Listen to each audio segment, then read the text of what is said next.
1er décembre 1990, caché dans ce pick-up, le président tchadien Hissène Habré doit fuir son pays. Il vient d'être renversé par son ancien compagnon d'armes, Idriss Déby, ex-commandant en chef de l'armée tchadienne, devenu le leader d'un mouvement rebelle basé au Darfour. La capitale N'Djamena est tombée en seulement quelques heures. Idriss Déby yatsinze amatora mu 1996 ndetse na 2001 nyuma y'igihe ntarengwa cyakuweho yongeye gutsinda amatora muri 2006 muri 2011 2016 na 2021. Marshal Idriss Déby yari wo mu muryango wa Bidiata mu bwoko bwa Zagawa. Yafashe ubutegetsi nyuma yo guhirika uwari perezida wa Chad Hissène Habré mu kwezi kwa 12 mu 1990. Yarokotse imyigaragambyo itandukanye yashakaga guhirika ubutegetsi bwe. Idriss Déby yongeyeho izina Itino ku izina rye muri Mutarama muri 2006. Yahawe impamyabumenyi mu kigo cy'impinduramatwara ku isi cya Muammar Gaddafi. Ibitangazamakuru byinshi mpuzamahanga byavuze ku butegetsi bwa Idriss Déby ko bwari bumaze imyaka myinshi kandi ari ubutegetsi bw'ubutware. Idriss Déby ubwo yategekaga ingabo ze kurwanya inyeshyamba ni nabyo byaje kumuviramo kubura ubuzima. Idriss Déby yabonye izuba tariki ya 18 Kamena mu 1952 mu mudugudu wa Berdoba, ni nko mu birometero 190 uvuye Ifada mu majyaruguru ya Chad. Se yari umwungeri ukennye ukomoka mu muryango wa Bidiata wo mu muryango wa Zagawa. Idriss Déby amaze kwiga mu ishuri rya Coran Etienne, yize muri École Française muri Fada no mu ishuri ry'Abafaransa n'Abarabu Lycée Franco-Arabe ya Beige. Yize kandi muri Lycée Jacques Mdeina i Bongol, aho yavaye impamyabumenyi ihanitse mu by'ubumenyi. Amaze kurangiza amashuri ye yinjiye mu ishuri ry'abaofisiye N'Djamena muri Chad. Kuva aho yoherejwe mu Bufaransa mu mahugurwa, asubira muri Chad mu 1976 afite icyemezo cy'umwuga. Yakomeje kuba indahemuka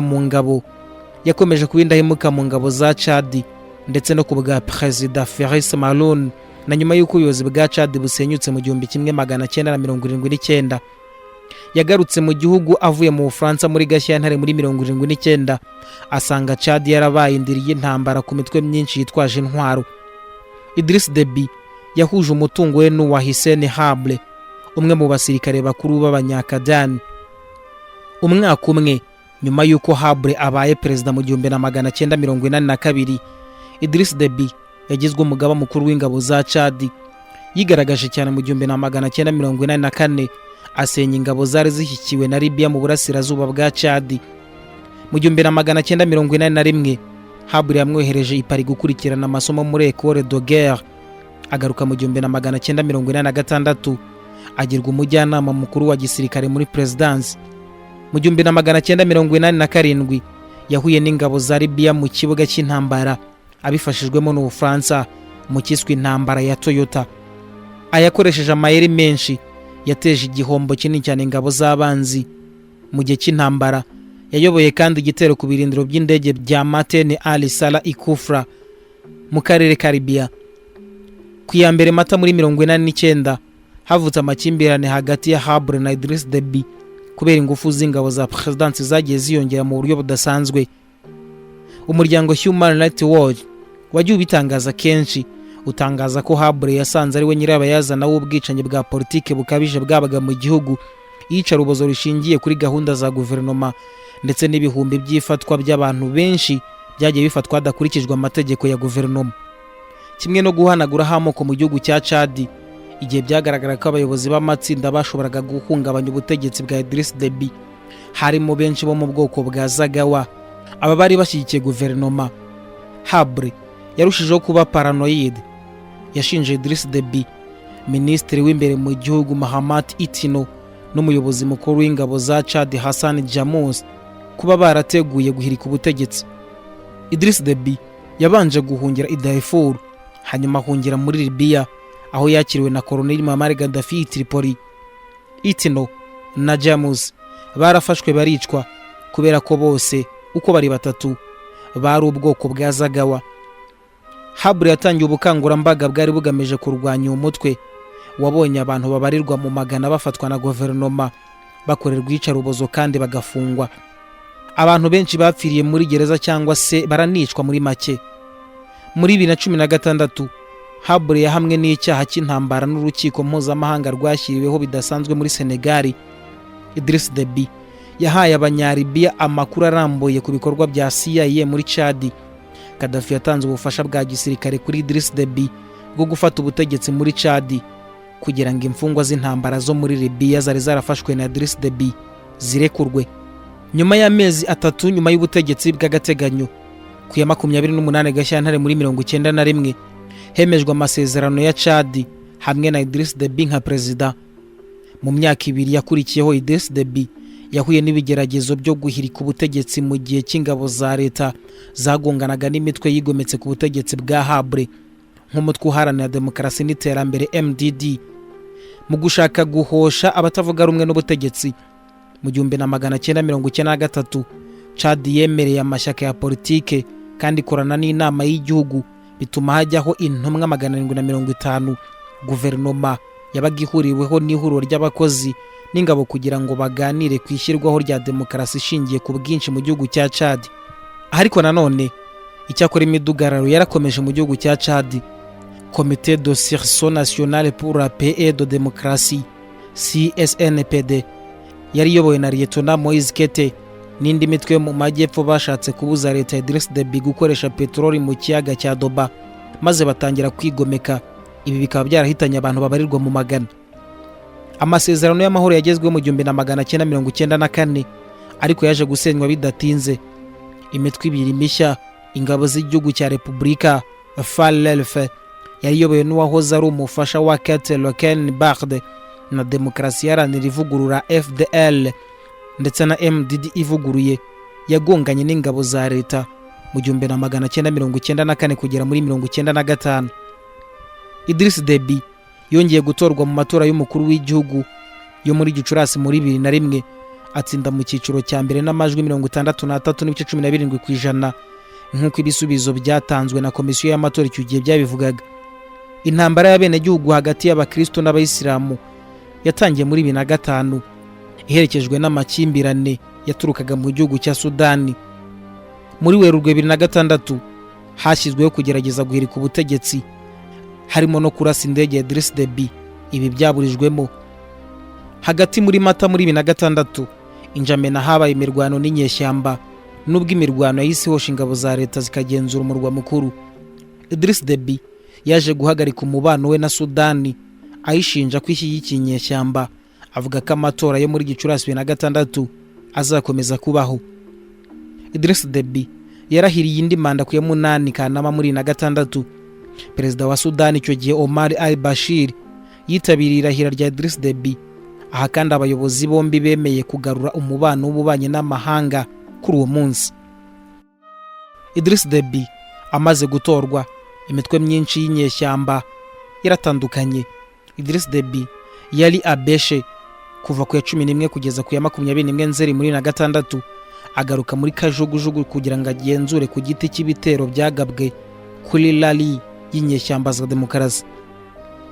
Inyeshyamba mu burasirazuba zarakomeje, maze inyeshyamba zigera Injamena ku ya 2 Gashyantare muri 2008. Imirwano ikomeye icyo gihe yabereye mu mujyi wa Chad. Nyuma y'imirwano yari imaze iminsi, guverinoma yagumye kuyobora Injamena. Mu kiganiro yagiranye n'abanyamakuru ku ya 6 Gashyantare, Idriss Deby yavuze ko ingabo ze zatsinze inyeshyamba, avuga ko ari abacancuro bari bayobowe na Sudani.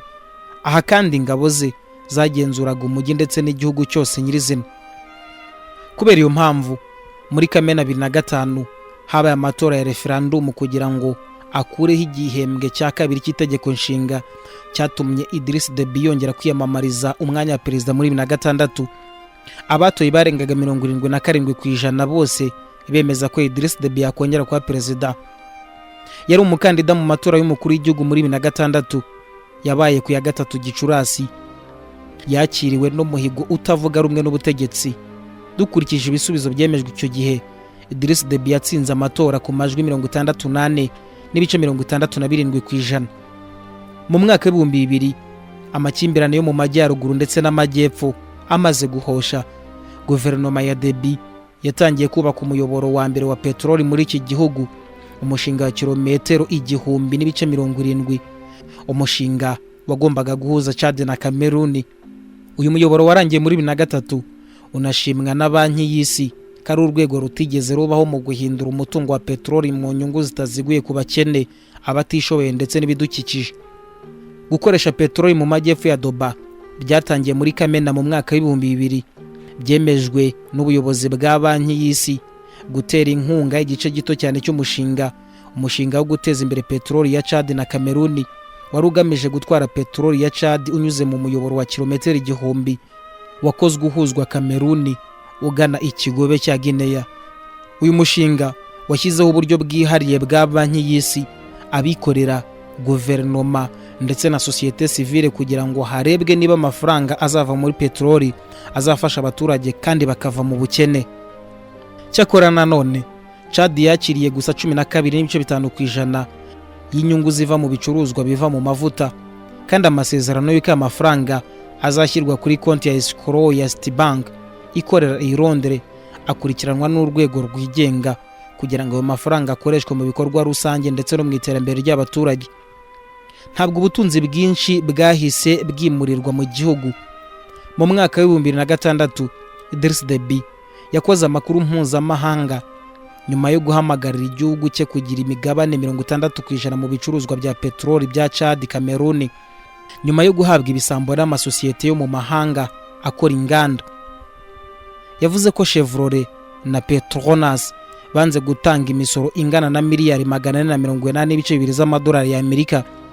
Chad yemeje itegeko ryinjira muri banki y'isi yinjiza amafaranga y'amavuta yasabaga ko amafaranga menshi yinjira kuri peteroli yagenerwaga imishinga y'ubuzima, uburezi n'ibikorwa remezo. Banki y'isi yarahagaritse konti yinjizwaga amafaranga avuye mu mavuta mu mpaka zerekeye uburyo Chad yakoresheje inyungu zayo za peteroli. Deby yashinjwaga kuba yarakoresheje ayo mafaranga kugira ngo akomeze imbaraga z'igihugu. Idriss Deby yanze ibyo birego, avuga ko igihugu kitahabwaga imisoro ihagije kugira ngo habeho impinduka zifatika mu kurwanya ubukene mu gihugu cya Chad. Ku ya 25 Mata 2011 Deby yongeye gutorerwa manda ya 4 n'amajwi 88.7% maze ashyiraho Emmanuel Nadingal aba minisitiri w'intebe.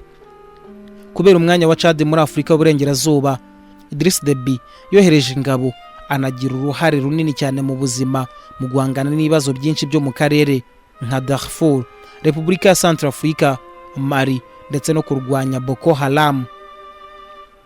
Kubera ko umutekano muri Repubulika ya Centrafrica wari wifashe nabi, Deby yahisemo ko muri 2012 wohereza ingabo 400 zo kurwanya inyeshyamba za CAR. Muri Mutarama 2013 Chad yohereje kandi ingabo 2,000 kurwanya imitwe ya Kisilamu muri Mali mu rwego rwa Operation Severo y'Ubufaransa. Nk'uko ikinyamakuru Transparency International kibitangaza, ngo amateka ya vuba ya Chad yarayobowe na Idriss Deby yaranzwe na ruswa ikabije ndetse na gahunda yo gushyigikira imizi ya ruswa yashinze ibirindiro muri societe. Gukoresha peteroli vubaha byongereye ruswa mu gihugu cya Chad, kubera ko amafaranga yakoreshejwe nabi na guverinoma mu rwego rwo gushimangira ingabo zayo no guhemba abayoboke bayo. Ibi byagize uruhare mu guhungabanya gahunda y'imiyoborere y'igihugu cya Chad. 2006 Chad yashyizwe ku mwanya wa mbere ku rutonde rw'ibihugu byononekaye cyane ku isi n'ikinyamakuru Forbes magazine. Muri 2012 Deby yatangije gahunda yo kurwanya ruswa mu gihugu hose yitwa Operation Cobra, bivugwa ko yagaruye miliyoni 50 z'amadolari ya Amerika. Imiryango itegamiye kuri leta ivuga ko ariko Idriss Deby yakoresheje ingamba nk'izo mu guhana abo bari bahanganye ndetse no guhemba abambari. Kugeza mu mwaka 2016 Transparency International yashyize Chad ku mwanya w'147 mu bihugu 168 ku rutonde rwa ruswa. Idriss Deby yarahanganye n'iterabwoba ryari rikomeje kwiyongera rya Boko Haram, umutwe w'iterabwoba wunze ubumwe na leta ya Kisilamu ukora mu majyaruguru ya Nigeria. Idriss Deby yongeye uruhare rwa Chad mu bikorwa by'ingabo zunze ubumwe MNGTF, umutwe uhuriweho n'ibihugu byinshi ugizwe n'imitwe ya Nigeria, Niger, Benin cyangwa se Ben Cameroon. Muri Kanama 2016 Idriss Deby yasimbuye Robert Mugabe wa Zimbabwe kuba umuyobozi w'umuryango w'ubumwe bwa Afurika manda y'umwaka umwe. Deby amaze kurahira yabwiye abaperezida ko amakimbirane hirya no hino ku mugabane wa Afurika agomba kurangira binyuze muri diplomasi cyangwa se ku ngufu. Ati tugomba guhagarika ayo makuba yo mu gihe cyacu. Ntidushobora gutera imbere no kuvuga iterambere niba igice cyangwa se umubiri wacu ari abarwayi. Tugomba kuba uruhare runini mu gushakisha igisubizo cy'ibibazo bya Afurika, kimwe no mu byo Deby yashyize imbere kwari ukwihutisha kurwanya Boko Haram. Ku ya 4 Werurwe umuryango w'ubumwe bwa Afurika yemeye kwagura task force ihuriweho n'ibihugu byinshi MNGTF igera ku bihumbi 10. Muri Gashyantare 2016 Deby yatowe n'umuryango uharanira gukiza igihugu ukunda igihugu kugira ngo yiyamamaze manda nshya mu matora ya perezida yo muri Mata 2016. Yemeje kongera igihe ntarengwa mu itegeko nshinga agira ati tugomba kugabanya imvugo, ntitugomba kwibanda kuri gahunda aho guhindura ubutegetsi bigoye. Muri 2005 ivugura ry'itegeko nshinga ryarakozwe rikorwa mu rwego rw'ubuzima bw'igihugu bwari mu kaga. 2017 ishami ry'ubutabera muri Leta Zunze Ubumwe za Amerika ryavuze ko Idriss Deby yemeye ruswa ingana na miliyoni 2 z'amadolari ya Amerika kubera ko yahaye isosiyete y'Abashinwa amahirwe yo kubona uburenganzira bwa peteroli muri Chad nta marushanwa mpuzamahanga abaye. Muri Mutarama 2019 Idriss Deby na Minisitiri w'Intebe wa Israel Benjamin Netanyahu batangaje ko umubano w'ububanyi n'amahanga hagati ya Chad na Israel ugomba kwiyongera. Netanyahu yavuze ko uruzinduko rwe muri Chad ari kimwe mu byari bigize impinduramatwara kugira ngo ibihugu by'Abarabu n'iby'Abayisilamu byongere bigarura ubumwe bwahozeho kera. Idriss Deby yashyize umukono ku mushinga w'itegeko rikuraho igihano cy'urupfu muri Chad mu mwaka wa 2020. Itsinda ry'irasa ryari ryakoreshejwe bwa nyuma ku iterabwoba muri 2015. Mu matora y'umukuru w'igihugu ya Chad muri 2021 Deby yatsindiye manda ya 6 yo kuba perezida w'iki gihugu. Ibisubizo byatangajwe ku 19 Mata n'amajwi 79.32% by'uko Deby yatsinze. Aho kugira ngo atange ijambo ku nsinzi yagiye gusura abasirikare ba Chad bari ku rugamba barwanyaga igitero cy'inyeshyamba zo mu majyaruguru. Ku ya 2 Nyakanga muri 2007 umuhungu wa Idriss Deby Brahim basanze yapfuye. Uyu musore afite imyaka 27 ariko byatangajwe ko yapfiriye hafi y'igaraje yari yubatse hafi y'inzu ye. Raporo ya autopsy yavugaga ko uyu muhungu yaba yarahumetse imyuka ihumanye ari nacyo kintu cyaje kumuhitana. Iperereza ry'ubwicanyi ryatangijwe n'abapolisi b'Ubufaransa umwaka ushize. Brahim yirukanwe nk'umujyanama wa perezida nyuma yo guhamwa n'icyaha cyo gutunga ibiyobyabwenge n'intwaro. Umunyarubuga Makael Ngwebla avuga ko gutandukana kw'abayobozi benshi ba guverinoma muri Chad byaterwaga n'uburakari bwabo ku myitwarire ya Brahim. Niwe ntandaro yo gucika intege. Yakundaga gukubita abaminisitiri ba guverinoma.